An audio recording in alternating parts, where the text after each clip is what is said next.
Pertama,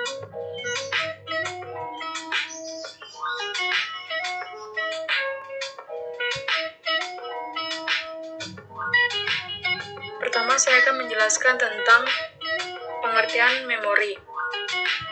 Apa sih itu memori?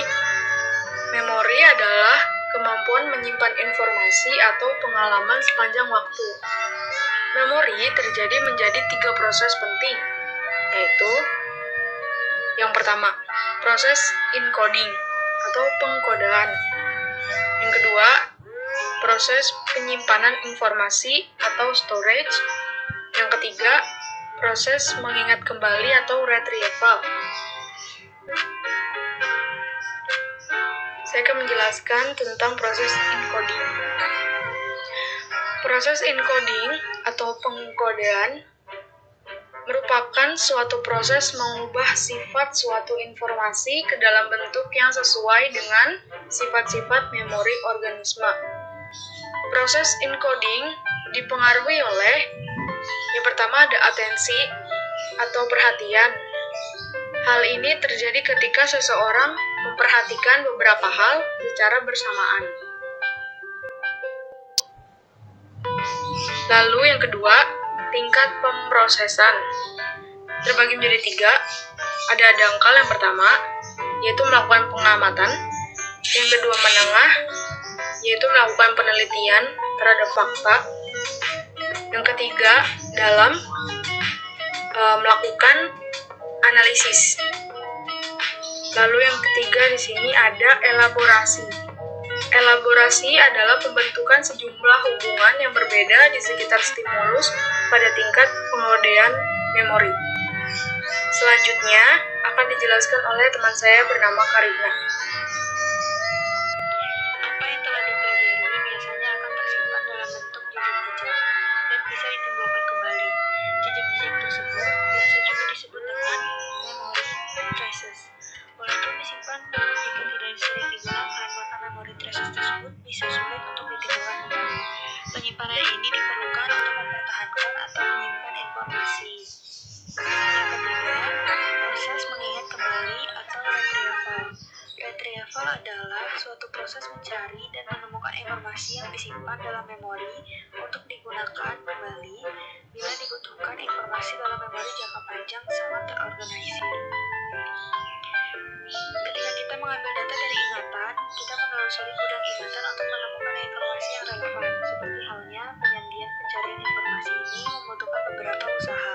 Misalnya, saat Anda bertanya kepada seseorang hari apa sekarang, jawabannya mungkin akan muncul segera. Namun, ketika bertanya siapa nama pria berkumis lebat yang berkunjung di tempat ini 2 bulan yang lalu, maka proses pengambilan informasinya membutuhkan lebih banyak usaha. Posisi item dalam suatu daftar juga mempengaruhi tingkat kemudahan dan kesulitan dalam mengingat. Orang lebih mudah mengingat item yang ada di awal atau di akhir dari suatu daftar ketimbang item yang ada di tengah. Proses pengambilan informasi ini sebenarnya sangat terkait dengan proses penyajian di awal.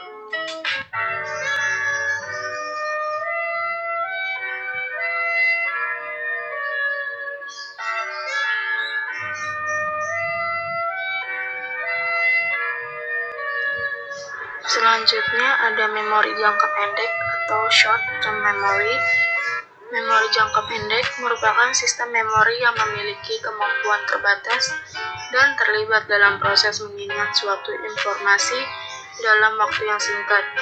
Karakteristik dari memori jangka pendek yaitu ada kemampuan terbatas, kemampuan menyimpan item-item untuk waktu yang singkat, biasanya hingga 30 detik tanpa melakukan pengulangan. Kemudian ada memori jangka panjang atau long term memory yang disingkat menjadi LTM.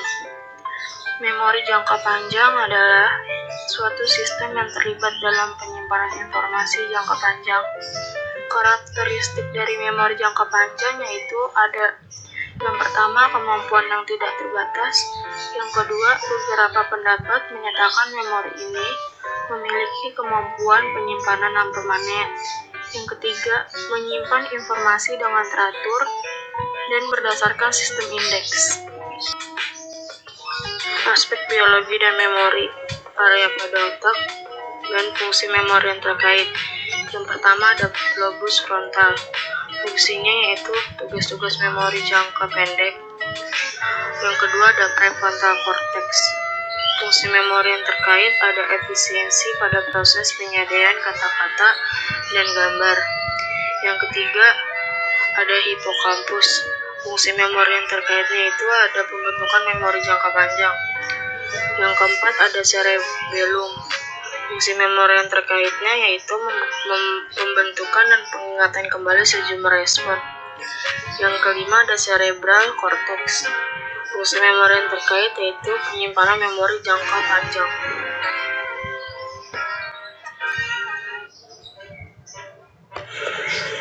Selanjutnya ada strategi untuk mempertahankan memori. Yang pertama ada rehearsal atau pengulangan, yaitu metode pengulangan yang melibatkan repetisi bertujuan untuk mempertahankan informasi dalam memori. Yang kedua ada mnemonics, adalah berbagai strategi untuk meningkatkan kemampuan mengingat seperti pengusuhan sajak atau formula.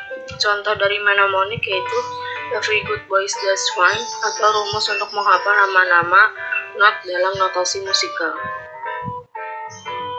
Di sini ada materi lupa. Lupa itu adalah fenomena psikologi, suatu proses yang terjadi di dalam kehidupan mental. Nah, di sini ada faktor-faktor penyebab lupa itu yang menurut dari Muhibbiansyah 1999. Di sini faktor itu ada 4. Satu itu ada lupa karena perubahan situasi lingkungan. 2. Ada lupa karena perubahan sikap dan minat. Yang ketiga ada lupa karena perubahan saraf otak. Yang keempat ada saraf karena kerusakan informasi sebelum masuk ke memori. Mengapa lupa itu bisa terjadi? Di sini ada kemungkinan ada 2. Nah, yang pertama ini ada kemunduran. Nah, kemunduran ini ada bahwa sejalan dengan berjalannya waktu itu, jejak ingatan akan mengalami penurunan sampai akhirnya lenyap selamanya. Terus ada terjadinya pada memori sensorik dan memori jangka pendek. Nah, yang kedua itu ada tergantinya memori lama dengan memori baru. Nah, itu masuknya informasi baru dalam memori menyebabkan terhapusnya memori lama seperti rekaman video yang dapat menimpa rekaman sebelumnya.